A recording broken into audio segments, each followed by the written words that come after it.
you. Hello. That was an almost too flattering introduction. I know. Yeah. Yeah. Well, good night, everyone. Welcome. I'm happy to see you again. It's so good to see you again, and so great to be back at the JCC. My mother-in-law swims here at 5:30 a.m., so All right, shout out lovely. to her and her swim crew. Yeah. Very nice. Yeah. We had my son's bar mitzvah party here. Okay. My son likes to swim in the pool too here, so let's... Yeah, he learned to swim here. Okay, good. And attended preschool. You we've got done me. enough. Okay. Yeah, we got preschool. My wife made some dinosaur Shabbat onesies and shirts. Oh my God. Preschool. Yeah, we've done our part, is what I'm trying to say. Thank you for your service. Yeah. You're quite welcome. But I'm delighted to see you. I was delighted to read this book. It is a quicksilver book. It is the sort of book that you will start and then you will say, "I finished it already." It's light and lively. It's your shortest book. By far. By far. In fact, when I was writing it, I knew it was going to be short, and I was so worried that it wasn't really going to be a novel. So I Googled, how long does novel have to be? And according to E.M. Forrester, the authority on such things, 50,000 words. Oh. So, and this is 50,003 words. So by 3 words. I wondered why your acknowledgments were so... I put in the long acknowledgments and a dedication. That long paragraph about me, I thought was kind of out of... Yeah, well, you deserve it. Yeah. But it's a small book, which I have always delighted in. Yep. But it feels like it's about the whole world. It is a book about trying to figure out what we're all doing here at this particularly bewildering and dismal time. Yeah, I wrote this before the most recent election where things kind of took a turn. I think the most recent election was today. Yeah. So yes. Oh, yeah. Oh, sorry. That's right. Ooh, yeah. Yeah. But I don't know. I felt like I'm a pessimist by nature. I call myself a SAP, Soviet Ashkenazi pessimist. So for me, the glass isn't just half empty. There's no glass, at all. There's barely a table. It's just your cupped hand. Just a cupped hand waiting for water to fall. So I had a feeling things weren't going to go so great. Even the last truly dystopian book I wrote, Super Sad True Love Story, which was written during the happy-go-lucky Obama days. I don't remember those. You don't remember those, yeah. But even that had, National Guard service people in the streets and a war with Venezuela and all of these things. So I really do have a very pessimistic streak. Unfortunately, it tends to come true. This book has at its center a political 5/3 amendment that makes certain people have 5/3 of a vote, people who can trace their heritage back to the Revolutionary War. The book was published on July 7th. July 8th, J.D. Vance gave a speech. And these people are called exceptional Americans, the ones who have 5/3 of a vote. He gave a speech about exceptional Americans who can trace their heritage back to the Civil War, not the Revolutionary War. Right. This was one day after the book had come out. I know Usha Vance... Stealing your ideas forever, that guy. Well, I think Usha Vance is a huge reader, and she read it really fast and said, "Hey, JD, yeah. I have some ideas on how to disenfranchise our children together. Let's go for it." That's an adorable fantasy. What's, the family that it disenfranchises together. Yeah. Stays together, yeah. Did you have the book, for people who don't read as quickly as the Vances? The book is the story of a young girl who is trying to figure out what is up with her family, what is up with her city, what is up with the culture, what is up with the world at large. Yeah. And I think that it speaks to what feels like a very natural reaction to the times that we're living in now, which is that when there's something new, we think, so this is what the new generation is growing up with. This is what they're doing. Yeah. I mean, I was thinking, because I have a kid, not Vera, I have a boy, And I never thought growing up. I don't know if you felt the same way. I know you have a kid. Yeah. When I was really young, in my 20s, I thought I will never have a kid because I'm an artiste and there's no room for kids. There's no room in raising a kid. But he's provided really good return on investments. Oh yeah, Kids are amazing. They're just they give you a whole other lifeline of material, and God bless them for that. But what I know, they're like a constant pop quiz on the world. Yes, that's always they what I think. constantly ask. They say like, "What's that there?" And then you realize you have no explanation for anything. Yeah, you got always to cough up one pretty quick. Which I think if you're a writer, that's like it's great. Yeah, you're always constant training. Constant training. Yeah. No, it's great to have that kind of back and forth with a kid. And what I noticed is that when you grow up in an authoritarian system, like I grew up in the Soviet Union, I remember even at age 7 or 8, like I knew every member of the Politburo by heart. You had to do, And the same way my kid knows like who Stephen Miller is married to, So there's a kind of, you grow up too fast in a way because you're constantly,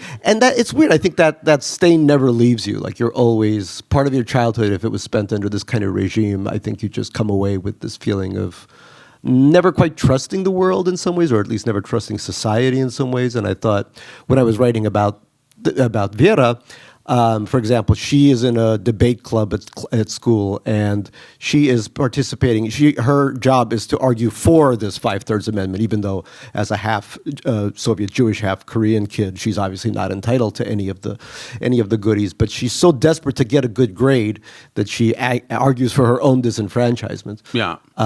So you see a lot of that going around. Yeah. I think so. Who is Stephen Miller married to? It's somebody who's having. It's not Judith Miller, is it? That was I Had a Panic. Katie Miller. Katie Miller, but she's having an affair with Elon Musk, your local hero. No, or she did have one. Okay, thank you. So I'm in the know. I have an app for this. Yeah. Wow. Yeah. I knew none of this. The Musk app. Yep. Learn something new every day. Yeah, I mean, I think when our current president was president before, I don't know if you remember that. Vaguely.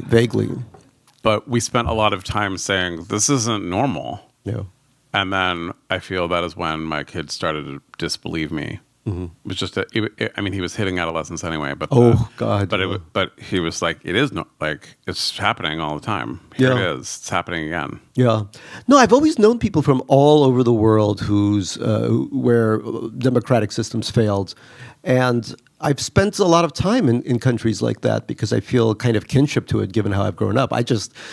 In my mind, I would always think that maybe over the years, Russia would become more and more like America. I didn't expect that America would become more and more like Russia as the years went along. That just wasn't in the game plan, right? Right. You think... I was hoping Russia would develop some kind of democracy, rule of law, civil society, all these things, but we're now losing all three things. And from a child's perspective, I think it's fascinating because when you grow up, you're so... It's this feeling that your parents sometimes have of not being able to fully protect you. And that's certainly what I think a lot of the conflicts in my own family when I was growing up happened because of that, because they were so helpless. And first as Jews in the Soviet Union, and then coming here and not knowing the language. So Vera, for example, keeps a running tab of she has a diary of words I still need to know. Yeah. And she's always trying to understand the world through language. And when we came here back in the late 70s, early 80s, my father, like all Soviet Jewish men, had to become a computer programmer. There were no other options. And I remember back in the day, there were those computer cards, the punch cards, Fortran, COBOL, or those wonderful languages. And on one side, we would write an English word, and on the other side, a Russian word. And the whole family would just constantly quiz one another. The words were mostly about, ailments because we're Russians. So it'd say, diabetes, infarct, stroke, the things you really need to know. And that kind of wonder of language, I think, really persisted for me and for Vera as well. So even though she obviously knows English, having been born in this country, but she has her own system of constantly trying to process all the language that's happening around her. Well, I'm glad that you brought up her debate team, because one of the interesting things that I found in this book was the way in which her education is serving to kind of further ideas in which she doesn't believe. she attends a school that is, perfectly kind of progressive and planned out in ways that I think anyone who has put a kid through school in San Francisco will recognize these kind of beautiful ideals that still end up a form of fascism somewhere along the way. You had I liked this early in the book. You said, all the students sat dutifully in their red checkered uniforms and raised their hands whether they knew the answer or not, because participation was 40% of their grade. So, and that feeling of like, oh, right, class participation, but then it also encourages wrong answers. Wrong answers. Yeah. No, I'm fascinated by education. I nominally teach at Columbia's MFA program, but that's not really teaching. That's participation. But I went to one of these are in New York. I think you have or had these in San Francisco, the G&T, Gifted and Talented Schools, where a lot of nerds from different parts of the world congregate. Yeah. I went to one of those, Stuyvesant back in New York. I went to Lowell here in San Francisco. See, there you go. Oh my God! No wonder we're up on this stage. Right. I happen to have my SAT scores with me right now. I still remember my terrible average, 86.894, or we used to call it an Oberlin average. No offense to the Oberlin people here. No, but these schools are insane, because of the incredible pressure that students put on each other. Back at Stuyvesant, I remember kids would sabotage each other's Westinghouse projects so that, only they would get into MIT or whatever. Right. And so for Vera, it's very interesting because she is a very thoughtful child and she wants to know a lot about the world, but the way she's being taught isn't really facilitating that. If anything, it's hindering it. So she has to kind of go outside of that world. And again, like I'm a yeshiva survivor, so I didn't learn anything until I got to Stuyvesant. I had no idea that the world was created over billions of years. I really thought it was 5,600 or however many years it's been. We had a cantor who taught us about dinosaurs, and he was like, they were just here for a day, and then they left. Yeah. They checked in, they ate some lox, they left. That was them. Left a lot of bones behind. They left the bones behind. That's the lox bones. Yeah. Yeah. Kencher Schnitzel. What a name, too. No. Yeah. Yeah? Schnitzel. Schnitzel. Yeah. I had further questions, but now all the questions are all about the cantor. Is that something that you feel like you experienced growing up, or do you feel that it is worsening or something with this next generation? Like I was really struck by a portrait of education that is purporting to support values that everyone in this room holds dear, mm-hmm. but that the way it ends up manifesting itself is kind of this sausage-making mechanism. Well, I think the sausage-making part comes from the feeling that we as parents maybe have, but I think some of the children also have, that the pie has gotten smaller and that one has to be more and more competitive to get more than just the crust. Because I think everything is such a horse race to get into the right schools, to keep going up and up this very small ladder that's left. Everything else is gone. Yeah. So you have to really excel at everything along the way in order to have a decent life, because the way the middle class has been hollowed out, there's only so many choices you can make to reach this very stage where Lowell and Stuyvesant kids are allowed on. So I'm kidding about that. But it can be good education. I mean, it depends on there's only one way you have a good education, and that's when you have a really good teacher. Yeah. And there's enough great teachers running around all of these places. I think it's really sort of the mindset that we put children in when we demand certain things of them. And Vera is so unsure. She keeps being told, grades don't really matter by her parents, and yet she knows that they desperately matter. So there's a kind of hypocrisy that's always going on. Yeah. And she's told that you have to be a woman in STEM when you grow up, So she's very much trying to STEM her way through grade school. Yeah. I was interviewed by a high school newspaper not that long ago. Nice. Here in San Francisco, and they said. And I had just visited the school and seen the intense academic competition that was going on constantly. And they said, what would be your advice for students? And I said, you should spend less time worrying about your grades and more time making out. And then the article came out, and making out had been changed to making things up. Oh, that's so nice. That's not what I meant. Making things. I didn't want more competition for myself. I wanted like, them to be. Well, I'll tell you something interesting. Speaking of making out. Yeah. When I teach at Columbia, I find, and these are masters of fine arts, the future writers that will dethrone us and take everything away from us as writers. But their stories have changed the content of their work. The skill is great; they're really good writers, but the content of their work has changed so much. Over when it was about 20 years ago, I started at Columbia. Back then, everybody wrote about love and relationships and sex and affairs and everything. And now all that stuff is missing. Nobody touches anybody in these books. People will text something or they'll get a Waymo, but they will not actually engage in any human contact, including with the Waymo.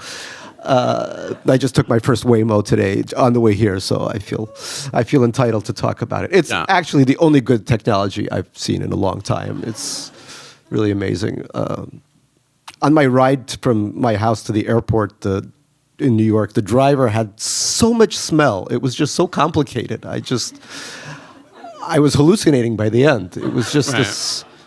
Everything. He contained multitudes, as Whitman would say. I have a very narrow street near my house, and more than once I've watched two Waymos try to negotiate that. Well, that's the future of sex. Yeah. Yeah. Well, it feels like an essential technological failing, and then of course it's when the remote drivers on some other continent are forced to talk with each other, and that they are feels like the most long distance call in the world. They're probably in the same call center somewhere. Right. They could go and work that out, but instead they're working it out on a street in San Francisco with each other's cameras. I love that. Yeah. And this book does have an AI car. Yes. But she's a very opinionated car that keeps getting people into trouble. But so the opposite of a Waymo. The relationship that seems most flummoxed is with Miss Campari, with a teacher, where you could see a version of the story where there's a beloved teacher who's speaking of a new world, but all the maneuvers of education and technology are kind of interfering with that. Yeah, is that something you're afraid of in your own students? Well, I'm very afraid of all of this stuff for my own students. The past year, we had a student who was doing his final project, and he told us, he said, the first third of the submission I wrote, and then AI wrote the other 2/3, the last 2/3. The class people were going nuts, students were crying. I don't know, it felt like a really personal thing that even in a kind of program where you're supposed to,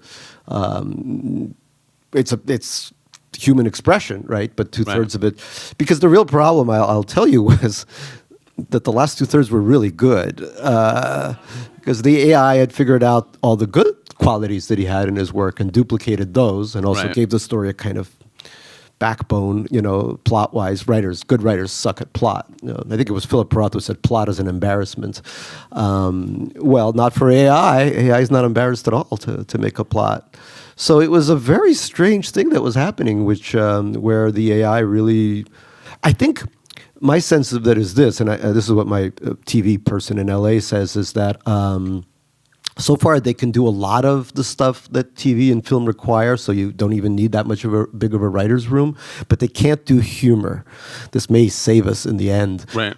They can't do humor to save their life. They just don't know how to execute an interesting joke or an interesting new way of looking at things. Well, that is how our people have survived a number of regimes. Yes. So maybe this will be the... Exactly. This is our only salvation. Yeah.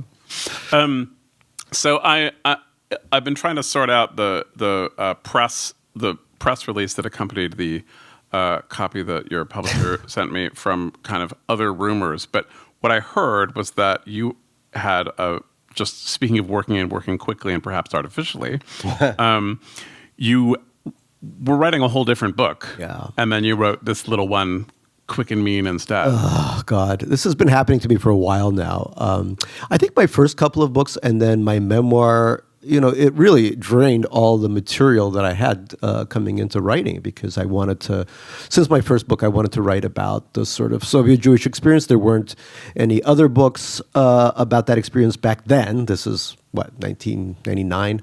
There were so many other writers, Junot Diaz, Jhumpa Lahiri, Chang-Rae Lee. They were all writing about their particular communities. I felt ours was underrepresented, so I threw myself into all these books about that experience. But eventually I ran out of material. I mean, the memoir was everything. It was a fire sale. Everything must go. There was like nothing left. After you read that book, you knew way too much about me, frankly. That's true. And then, that New Yorker piece about my circumcision, that was the final period, if you will, on Yes. that whole thing. Yeah. Part of a forthcoming documentary. The documentary is on now. It's a short, sadly, but it's just put Shteyngart Cut. documentary. It's uncut documentary, New Yorker, and you will see it. But the point is that the last 3 books I've written, because I am really having to use my imagination, which apparently isn't that great.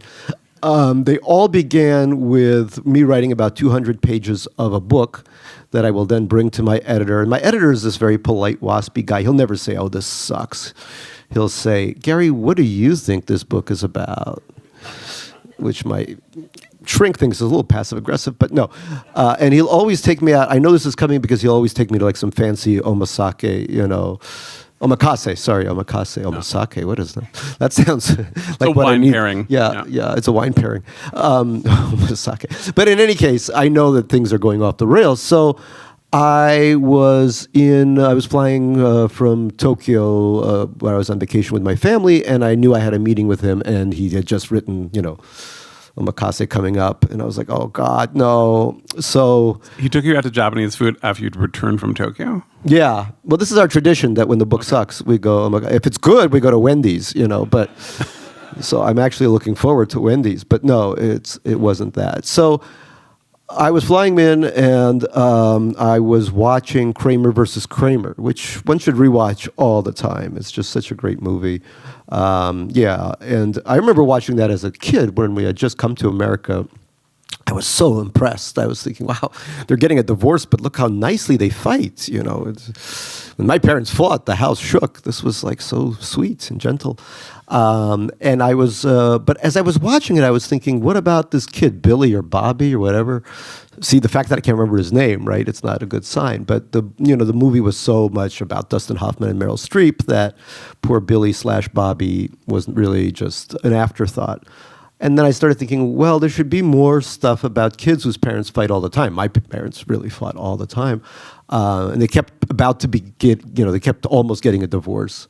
And like Vera, I became a kind of a shuttlecock between them. Like I would come and say, you shouldn't get divorced because mom isn't so bad or dad isn't so bad. And I would give all these reasons why.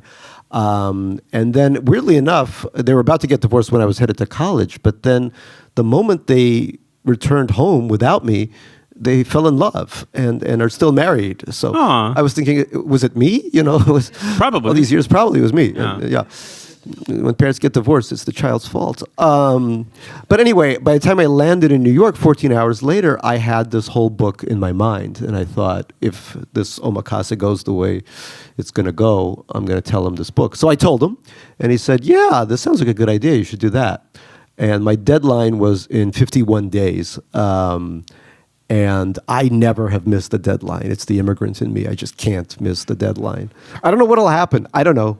The world will just collapse. It was funny. My friend and I had the same experience, both immigrants, where our parents would drive us around and show us homeless people and be like, "This can happen to you." Yeah. So I guess that was in my mind because I really like my home. And so I said, I got to. In high school, my parents told me that homeless people didn't go to college. They didn't go to college. Didn't go to college. Yeah. That's right. So true. So in 51 days, I started writing. So usually a writer only writes for 2 or 3 hours a day. We wake up. We don't make the 5:30 a.m. swim. We make, the 11:30 or so. You write for 2 hours, then lunch, then you see your shrink, then, you meet other writers for drinks, then the crying hour begins as you talk about royalties. it's not there's not that much writing, but I started writing for 5 or 6 hours a day just to try to beat this deadline, and I started suffering from vertigo, which I've never had before, where I could barely get up and I would just sort of keel over. Thankfully, I write in bed like Proust, but every time I left bed to say go to the bathroom or something. So I was sent to the New York's foremost vertigo specialist, Dr. Roma. If you ever suffer from vertigo in New York, I can't recommend him enough. He put me in this kind of space helmet that they use, and then he threw me on a bed. He grabbed me by the helmet. It was really dramatic. This is a medical professional? Yeah, yeah. He's also Trump's doctor. I don't think I've ever asked you this, but are you sure? Yeah. It said, he had a degree from the University of the Grenadines. University? Yeah, from Grenada Medical School. Right. Upstairs Medical College, to quote The Simpsons. And he said, this could be psychiatric, and I'm like, if I had a ruble for every time I heard that in my life, I'd be Putin rich by now. Right. So, and the moment I finished writing Vera, I heard from my editor, and he said this actually is pretty good. It stopped right away. So it really was psychiatric.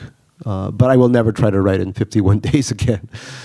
And then I'll write a longer book next time, I promise. Well, its pacing and its concerns feel like they were made quickly, and the choice to tell it in the voice of a child, I think, is what did all that work for you. Was that right away how you knew you were going to frame it? Yeah, I think so. And I think, children have interesting minds. And I think putting together a plot based on the way a child was thinking, it came together a lot faster.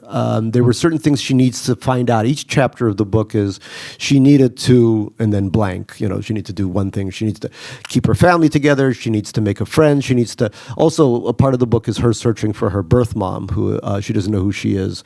And so part of the book is her and her, trying to figure out who this woman is. So it's a little bit of almost like a mystery or a detective story. And that all these things together are way more of a plot than I have in any of my other books. My other books, being literary fiction, have far fewer plot points. But this one was easier to put together. And also, it reminded me of what kids really need. They need a normal family. They need a friend. This was something that, I finally had a friend in my late 40s, but it took it took a while. No, and I think because I started to because her name is Vera, and that means faith in Russian, I started to treat her differently than the other characters that I've had in my books, this collection of nebbishes and schmucks that I've had previously, but I couldn't quite do that to a kid. I needed to have faith, even in the world in which she lives in is so horrifying, and all these horrible authoritarian impulses are coming to play on her world, but I still wanted to have faith. When you're writing about kids, it's hard to lose the fact that you want them. You can't treat them the way you treat other characters. You have to fall in love with them in a way, the way you love your own children. And I think that became why this book is a little bit different than the other books. Yeah, I'm glad you brought up her name because in English it's truth. It comes, as in veritas. And it made me wonder about the difference between English and Russian and the difference between faith and truth. Yeah. Because they feel like they're holding hands, but really not the same thing. Yeah, no, they're clearly. The main chant in a Russian church is "Christ has risen, verily He has risen." Right, so faith and truth being seriously, substitutes guys. for each other. Yeah, it's true. Yeah. Was there literature of childhood and child narrators that was important to you? I'm a big Chekhov guy, and I love the way he treats children in his stories. Yeah. He's so kind and generous to them. And then I was thinking of the Henry James novel, What Maisie Knew, which I have to say is not my favorite of his novels. It's not up there with, I think it's not up there with The Ambassadors, etc. But or Daisy Miller, or the Bostonians. But it's pretty good. Yeah. So I reread it before writing this book, but it's a little different. I think Again, if you had told me 2 years ago that I'd be writing from a child's point of view, I probably would have laughed. The book I was writing before was very adult themed with the espionage and all this kind of crap. But even so, I recycled. There is a little bit of an espionage story. Yeah, I was going to say too. there's a little. Nothing when you. This is the third time that I've had to throw out 200 pages, but nothing is ever really thrown out. All that failure, all that big failure, if you will, has it still lives, not just in my hard drive, but in my heart. You know. That's what I tell myself too when I have to throw Yes. away a whole lot of pages. I was actually reminded of Harriet the Spy, where there's a similar. The parents are fighting there, and then the daughter has concocted a narrative by which to do different things. Yeah. That because it is so shielded from the world of adults, Yeah. it has this kind of wrong-headed Rube Goldberg kind of that logic of childhood of like, if I do this, Yeah. then this will happen, and that will enable me to do this, and that will enable me to do this, and that's why I'm doing this tiny little thing today.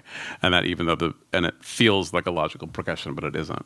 Yeah, I should have reread all my Harriet the Spy before writing this, because I think, yeah, it's true. Yeah. There's so much good plotting in those things. Well, it's kind of an imaginary essay that I doubt I will write, in which I think that's actually the great American novel. Yeah. It's fantastic. Everyone's read it. Everyone's and read it. actually, Everyone's read and it. actually people Yeah. try to live by its principles when they first read it. Yeah. You know, and then I think it sticks with people more than, Updike or whoever you Yeah, definitely more than Updike. I Yeah. would definitely put Harriet the Spy ahead of Updike. Yeah. I mean, there's an anxiety that lives in this book. And I mean, to a certain extent, all of your books have an anxious energy that I associate with you. I'm very anxious. But, Yeah. but I love the JCC so much I didn't even take my Ativan before going on stage. Wow, this is like an unmedicated An unmedicated This is a big Shteyngart. night. Yeah, this is the first night, of the unmedicated. But I was wondering what you think about, what do you think the place of anxiety is in literature? Because to a certain extent, I think when we think about plot and the emotional concerns of the characters, we want that to be somewhat rational. Right. And that anxiety it isn't a plot device. It's a tone. Yeah, I find that a lot of literature, contemporary literature, is very depressive. And I like depressive. And if you're, so many of my friends are super depressed. Some of my best Some of friends. my best friends are depressives. No, I love depressed people. I sometimes have them over for dinner. Very quiet. We just look at our plates. But I am anxious, and I know, and depression and anxiety are also kissing cousins in a way. But They're like truth and faith, maybe. they're like truth and faith. Yeah. But I also think that anxiety works better with humor. So I think Jewish humor is an expression of anxiety, but just channeled in a slightly different direction. I grew up with, in the Soviet Union, all we had was Jewish jokes and sometimes Armenian jokes that weren't as funny, but God bless Armenian people. But, so I think for me, really, it's an extension of, okay, I'm feeling anxious. What do I do with that anxiety? I could have a drink, which I do every once in a while, every once. But the other thing has always been to try to, even when I was at my most anxious, which was definitely in Hebrew school and definitely in the yeshiva, where I didn't speak two languages. It was English and Hebrew, and I didn't speak either one of those. Everyone hated me. I was, had this giant fur hat. It wasn't good. It was so bad. I remember telling kids that I wasn't born in Russia because the Soviet Union was during the evil empire years. That it was, and I kept saying I was born in Germany, East Germany. When you have to convince Jewish kids that you're a German, it was not the best of times. But the way I broke through all that was in writing, through humorous writing. I wrote this satire of the Torah called the Genora, and that where Exodus became Sexodus and all kinds of stuff like that. And for pubescent kids, this was like, and then the rabbis started persecuting us, the kids that were reading it. So it all came together in this wonderful way. And that's how I found, Vera does, to do a spoiler alert, she finds a friend. She does it through very different means. But I found my very first friends I made, people I'm still friends with, I made through writing humorous, this kind of satiric fiction. And I thought, oh, wow, this stuff brings me together with the world. So I don't have to sit apart for lunch period. I have somebody to talk to. Right. And that's been kind of the motivation really since I just, filling up a lunch table has been what I've been doing for the last 25 years. Do you think, has you feel most haunted then by your own childhood rather than your childhood or your students, do you think? I think that, that if you have a good childhood, we're talking about fighting families. If you have decent parents and you're not lonely, then why become a writer? I mean, there's so many great things you can do with your life. These NGOs waiting for you to work in. When I have students in class and they just seem really happy, I'm just like, there's the door, Yeah. Go and be happy. Here, this is the voyage of the damned. So, no happiness between these walls. You can be funny. I teach a class called "So You Want to Write Funny," but the way I explain it to the students who are not funny is I say, that humor is like the stages of an intercontinental ballistic missile. I try to bring it back to my 80s Reagan childhood. And so you need the humor to launch the thing and it goes up and up in the air, but the payload is tragedy. So you're using the humor to get the tragedy across. And I think that's how good comedy works. And I know, thank you. Whoa. Oh, yeah. All right.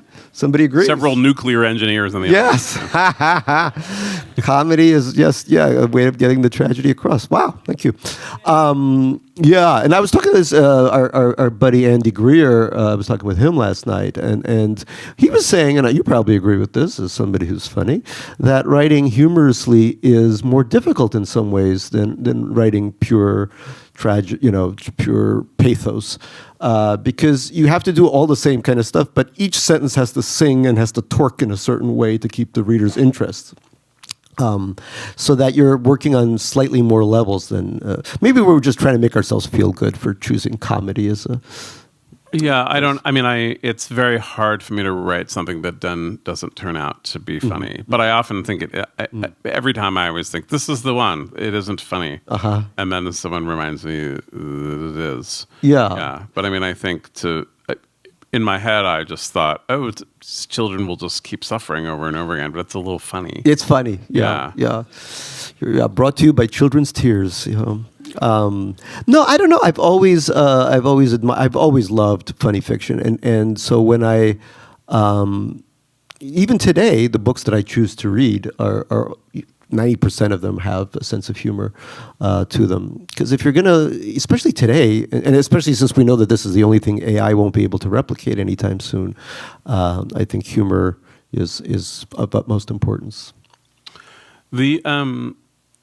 There's an issue in your book, and maybe there's humor here, but there's a lot that feels to me that is about surveillance, like our current kind of not just kind of political surveillance and technological surveillance, but that the world that's created, this insular world that she is in.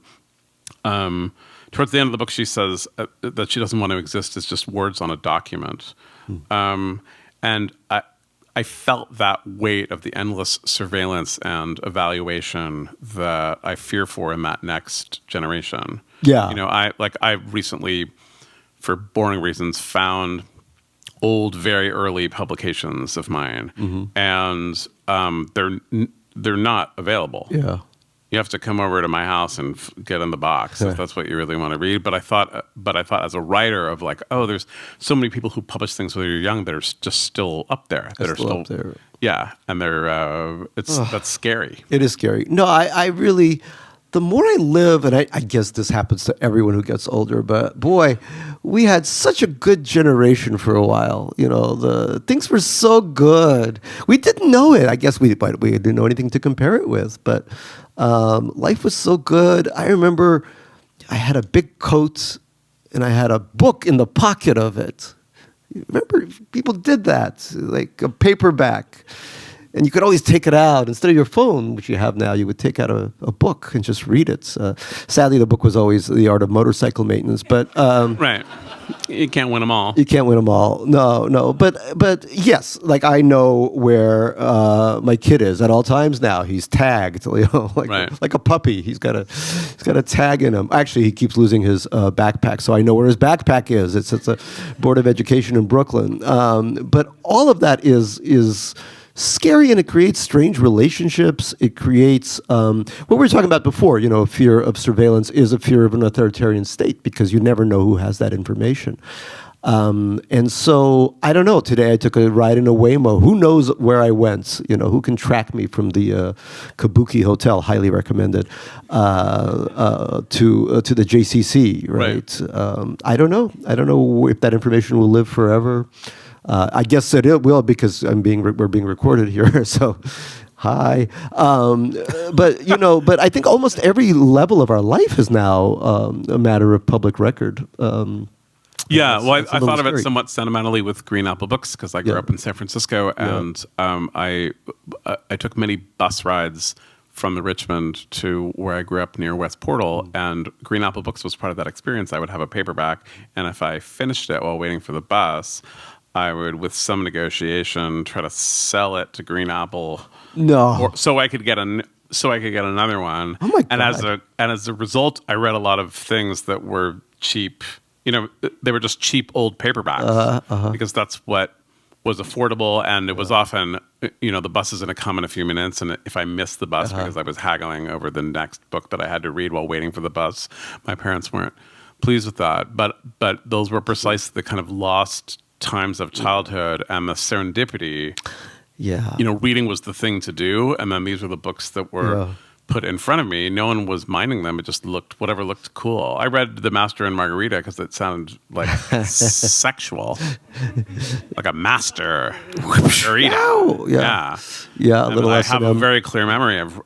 I still have my copy that had the cover removed. It was like a pulped paperback, so it looked forbidden. And then when there's a giant cat going through the train station in the first 8 pages or something, I thought, what in the world is going on? And I was too young for that book. I didn't understand it. But I was happy to have something that was haunting and inappropriate in that way. And and books were also a way to advertise who you were. So, for example, one of my books, Absurdist, I don't know how many people actually read it, but it was for a while a hipster accessory book. So men would buy it and take it on the L train and to Bushwick or whatever, and be like, yeah, I'm reading.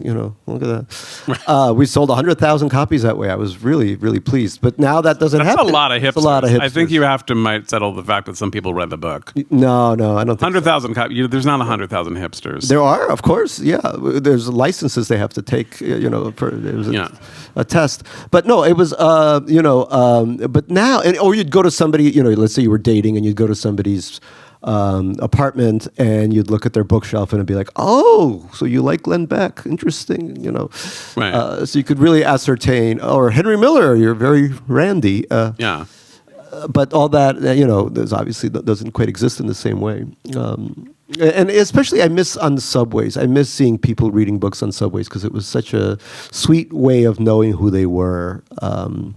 People still express themselves through clothes, but there's another angle to it when you have a very specific book in your hands. And that's got. So I just look over their shoulders and try to see what's on their phone. Yeah, no, there's nothing creepy about that. No. Well, we are coming to the end of the part where I'm doing talking, and we have some questions. But I do feel it's just because I found this on the street today. No. And because so much of your book takes place in the kind of stifling goodwill of education, I just thought I'd ask you these questions quickly. This is from the San Francisco Unified School District's Restorative Questions. I really did find this today. When responding to conflict, their restorative approach consists in asking the following key questions. Okay. Are you ready? Yeah. What happened and what were you thinking of at the time of the incident? The mohel grabbed me by the shoulders, and the rest is history.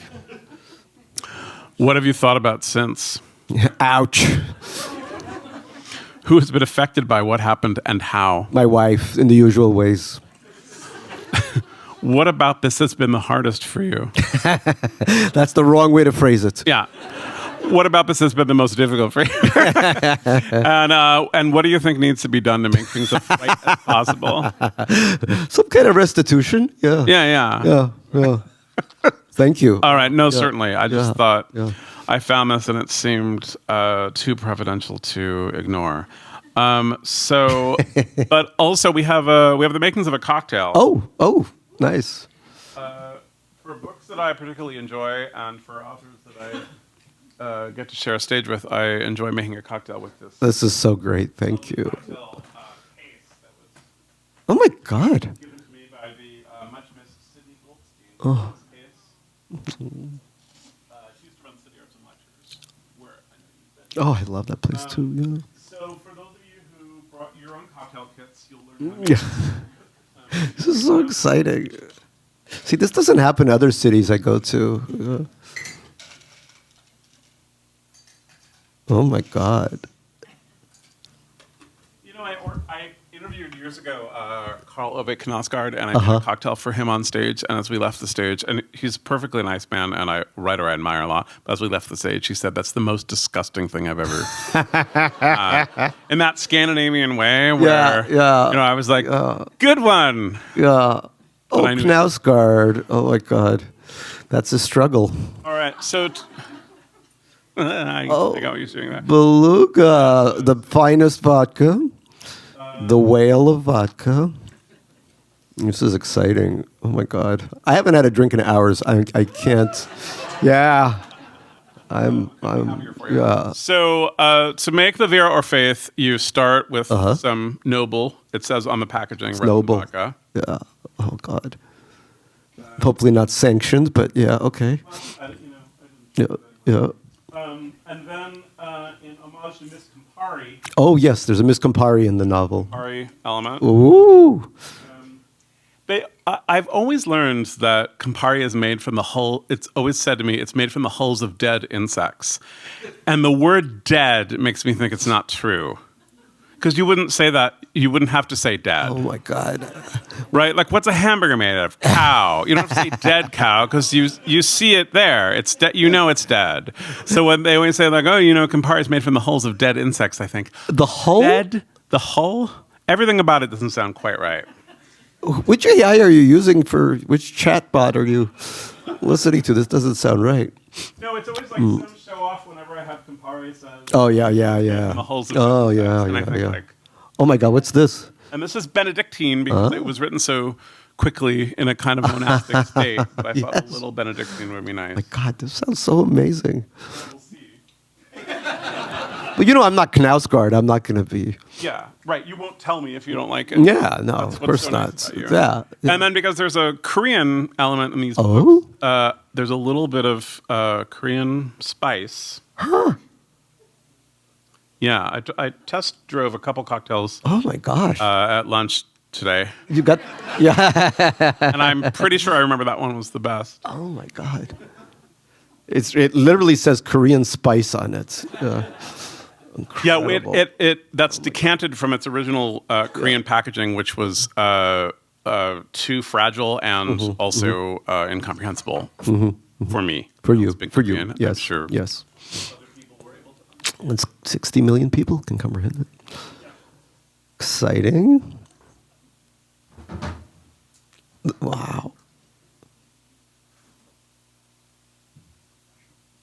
Look at that. Glasses are coming out. Oh my gosh.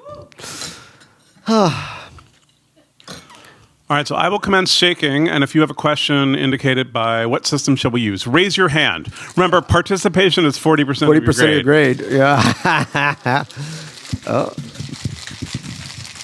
Hi. Hi. Thoroughly, very much enjoyed tonight and hearing you both speak. So I'll start by saying I'm a shrink, and Great. this is my husband, who's a writer. Oh, shrink Stand and up. writer couple. Nice. It has to do with my question. And we are the Steinhorns, No. and this is possibly your long-lost cousin. You're a Steinhorn? Because Yes. our original name was Steinhorn. West, you and East. Yeah. Oh my God. Are we related? Let's have a drink after. Yes. Well, you don't have to go after. Yeah. Well, Oh my yes, God. right now. Holy crap. I found a long lost relative? Yeah. So tonight you spoke very vulnerable about psychiatry and anxiety and all these wonderful things Yes. in your out of Yes. prescription. And you Yes. also spoke some about writing. Yes, And so some, my yeah. question is, as a shrink and a writer, Yeah. how do psychiatry and writing go together? Oh, what a lovely yeah. question. What a sweet, sweet question. And lahayim to both of you. Yes, that's right.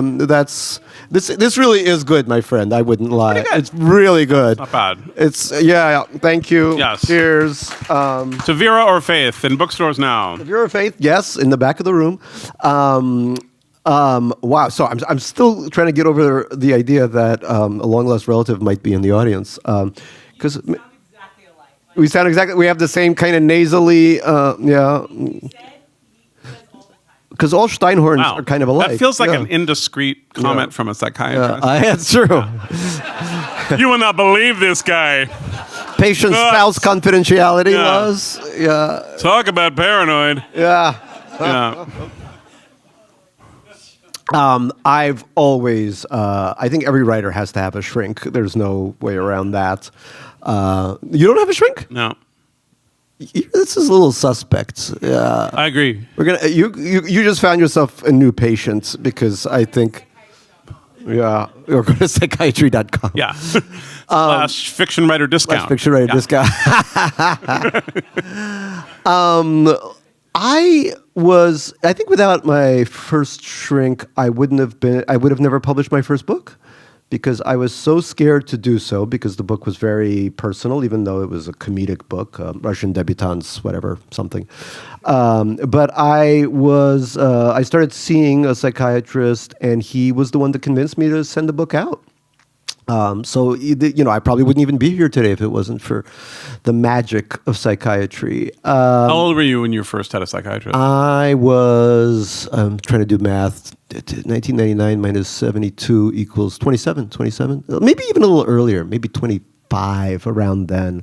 But I'd already written most of my first book, but I just wasn't sending it out because I was too scared to do so.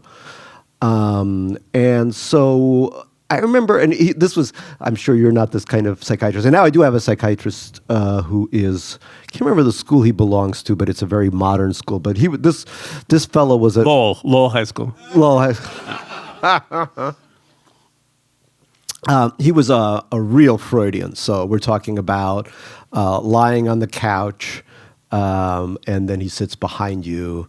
And there's a lot of like, they always have similar things. There's like all these kind of beautiful African masks, and always the African masks, and always like a pietà of some funky origin, Persian rugs. It's always the same freaking decor, But little did I know that his vice was collecting diamonds, literally. And the way I found out, because we didn't, he was one of those old school shrinks that didn't say a word. And then when I was engaged to my wife-to-be, I said, oh, I got to buy her an engagement ring. I guess I'll go to Tiffany's or something. And he goes, are you crazy? He says, they'll rob you blind. He said, I got a girl on 47th Street. You can go to her. And she got a, beautiful, Right. yeah, very... So that's the thing that made a psychiatrist say, are you crazy? Yeah, that was it. We did not have, Paying retail. Yeah. in New York, that's when they know you're crazy, when you pay retail. But now I have, now it's interpersonal, I think, is the school he's in. It's some kind of Melanie Klein offshoot or whatever, some Klein, whatever her name is. But he's really good. Yeah, we talk a lot. All it is talking, and we both have the same hobby, watch collecting. So a lot of the times we'll start talking about a watch, and that will lead to major catharsis. And have you been in consistent analysis since you were 27? I remember I spent a year and a half living in Italy, and where pasta was my therapist. Right. But it was so sad. I had to do whatever, phone sex and just call them up. But this was back in the day when I don't it think cost. that's what phone sex is. Okay, Yeah. well, it is in my zip code. But yeah, it was. That was very hard to do. In fact, I've been traveling for a couple of weeks, and I haven't talked to my psychiatrist, and I hope he's okay. I miss him. Probably bought a new watch without my consultation. No, sorry, this is a very long answer, but it's a funny subject because I think there's a lot of crossover. And even when it was somebody who wasn't, shrinking me in the old Freudian way of not saying anything. Even so, I remember talking so much that the things I talked about were the things that would make it into my books. So I think for me, this is definitely a part of the process. And also, I think that a writer, as I mentioned before, you don't become a writer if you're just hopping and skipping along in a bout of joy. I think psychiatry helps keep a writer. It's like our version of running a marathon or whatever. It keeps you in good enough psychiatric shape to be able to face the page every day, to face a blank page and to keep writing and writing and writing. So without psychiatry, I don't know. I'd be like some kind of coked up corporate lawyer somewhere or something. Probably making a lot more, but not very happy. Yeah. Right here in front. Thank you. This is a perfect segue. So, Oh, great! You're a coked up corporate lawyer. Yeah, right. no. No. Let's meet after this, and Yeah. Should have brought enough for everybody. Yeah. Always. Vera's dad. Yeah. Sort of. I don't know how we explain it. I guess maybe has an ethical and sort of crisis to the extent that what you write is sort of a reflection that comes out of your psyche, Right. And that you work out. Talk about it, your own sort of, dealing with that. Yeah. I mean, in all of my books, I try to write like a more schmucky version of myself because. So, and I mentioned nebbishes and schmucks before, but I always think, going back to what we were talking about, like, I always think, who would I have been? Maybe you think about this too, like, if things hadn't worked out, and the thing that we love to do so much, if that hadn't succeeded, what would we be? And so even this character, the father character in this book, is a kind of twisted version of somebody who is deeply unhappy. In this version, he doesn't know how to love his own child, doesn't know how to it's actually 2 children, doesn't know how to take care of his 2 children. So, because again, if you're writing, like I've been blessed with, thank God, knock on everything, a very healthy relationship with a lovely son, but that's boring. Like if I put that in a book, you'd fall asleep. Who cares? People who have a nice 401k plan and a healthy marriage, like why would you write about them? They're super boring. You want I always think tension. it's funny, like Yeah. if you see that at the start of a movie, if you see like, oh, they sure love their kid, it's like a horror movie. Horror movie, thriller. right. Yeah. You don't know who's going to be kidnapped Yeah. or like exactly what's going to happen. But Well, if hopefully it's the just kid, Like, this yeah. is the best day ever. Yeah. Good night, little Jimmy. You're like, Yeah. oh no, here we go. Who would I have been if my family had stayed in the Soviet Union? I'm pretty sure I would have been an oligarch. Yeah, you too, right? Yeah, because there was only one path. America offers so many different paths, but we definitely, Soviet Jews would have definitely, businessman first, and then taking little shortcuts here and there, and then there's a trail of bodies, and then you're Putin's best friend / judo master. Yeah, that's the Russian way. Did you see that video tour of Putin's yacht? Yeah. Because He has no taste. that was, Horrible. I really thought, like, not good enough. I worked on a couple of shows, Succession, you may know that show, and then a slightly weirder show called The Regime, where Kate Winslet starred as a dictator in an Eastern European country.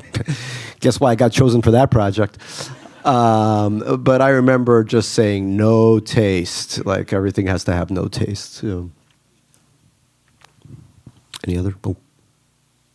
Hi, we have a really good friend, Yegor, who grew up in the Soviet Union. Always a Yegor. Yeah, and he has literally hundreds of tchotchkes from the 1980 Olympics. Yes. All these little white bears, downhill Yes. skiing, playing hockey.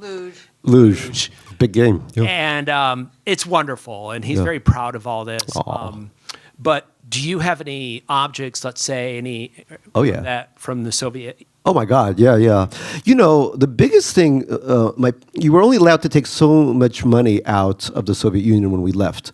In fact, I remember in Pulkovo Airport in Leningrad having my hat taken off, and the security guard poked his little penknife into it to see if there were diamonds that my shrink would later sell me, stored in that hat.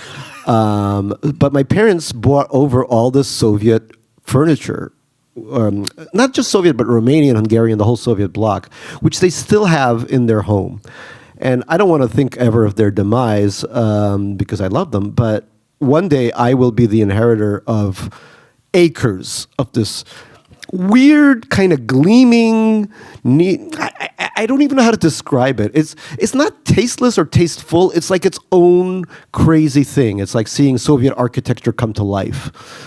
And I love it, but it's all from exactly that Olympic period. And of course, we have what was it? Mishka the bear was the mascot. So we have a samovar set with Mishka the bear. But what I remember most from the Olympics was I don't know if you've ever seen me here at the JCC. I think I told that joke before, but I'll tell it to you again.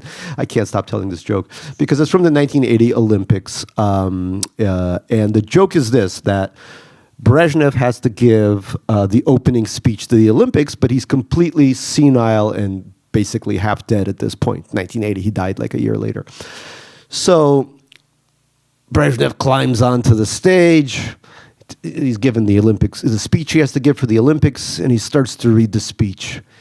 And he goes, remember, one giant bushy brow, and he goes, oh, oh,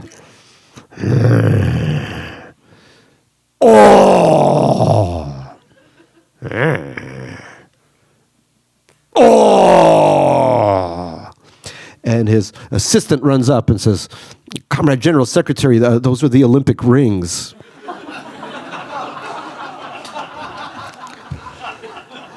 So that was the first joke I think I remember, and this is told very quietly in a 1979 Leningrad kitchen. But, we're talking about, how I wrote the Genora to poke fun at this education I was having in Hebrew school. But this was the first time I heard humor being used successfully against a terrible system. Recently, I wrote an article for the New York Times about participating in these, what's it called, performative frivolity or something like that, where people dress as chickens during the No Kings March and frogs and all these other things. And I went to visit a No Kings March. And that reminded me so much of the spirit of that joke. It's only one, people who are authoritarians have only one fear, that somebody will laugh at them. And my parents, God bless them for telling me that joke, could have gotten us all killed, but but here we are instead.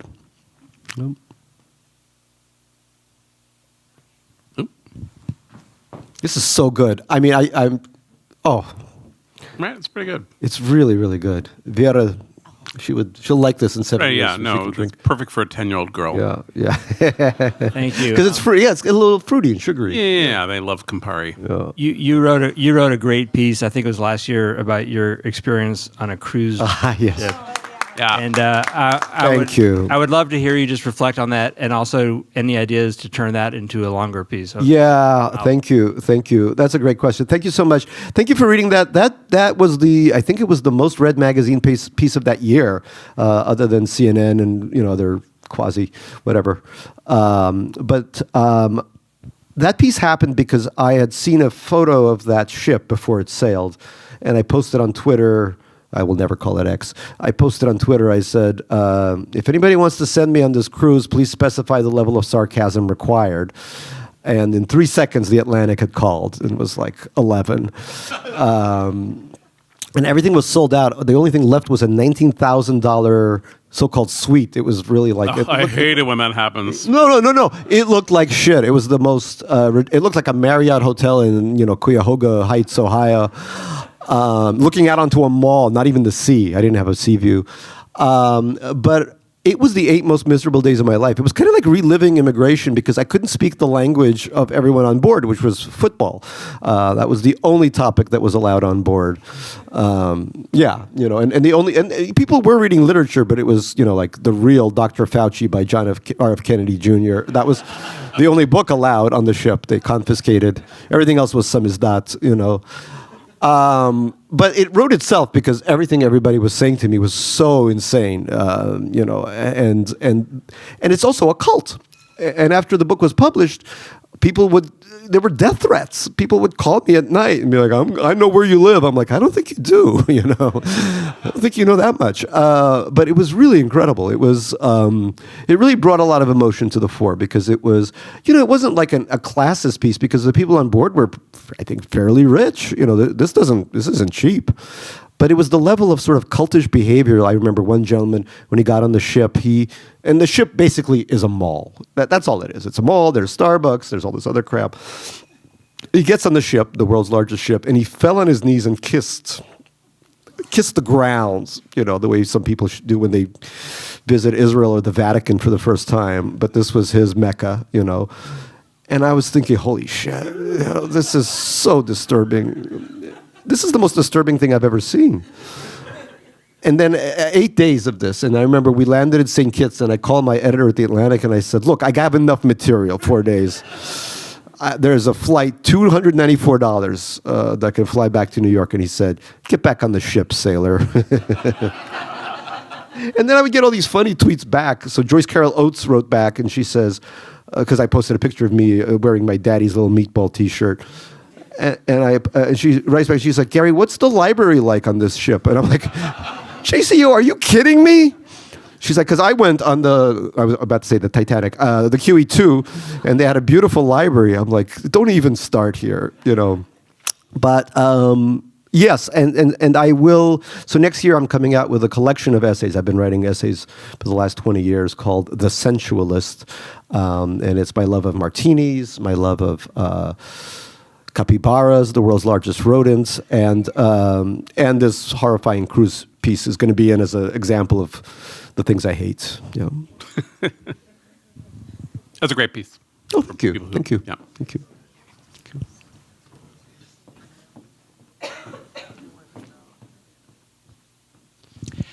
So I really love your books because you capture the zeitgeist of American contemporary life so well. And I'm just curious, outside of the United States, do you know other cultures, countries where your books also resonate, maybe in a similar way or maybe in different ways? That's an interesting. I think they usually do well in Germany, but I think Germans, when they see a Jewish writer, they just have to buy it. It's some kind of restitution program, right? Speaking of reparations. It's reparations, yeah. So I don't know if they really like it or it's just, and then you have to do the tour. Did you ever you did German tours, right? Yeah.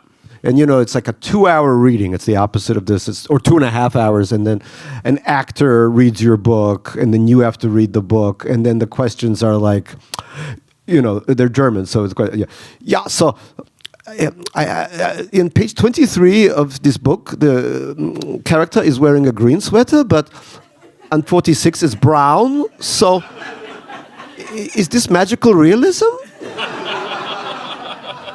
And I'm like, I made a mistake, all right? I don't know what the hell I'm writing. And AI wrote this in India, okay? So I feel so American. That I never feel more American than in the German presence. Yeah. A German reporter once had taken a big, long train ride to interview me, already funny. And I said, what did you read on the train? And she said, well, I don't know if you will have read it because it hasn't been translated into English yet, but it's a reconsideration of Elias Canetti's theories of labor. Yes, of course. And I had to say, I know you're going to interview some more American writers, so let me help you out here. If it hasn't been translated into English, we haven't read it. And any American who knows who Elias Canetti is the smartest person in the room. There's no one has thought about his theories of labor. Yeah. I felt so, I wanted to be you should talk more about The Simpsons. Yes, exactly. We're going to take one last question. That's funny. Yeah, one last question to get us out of Germany.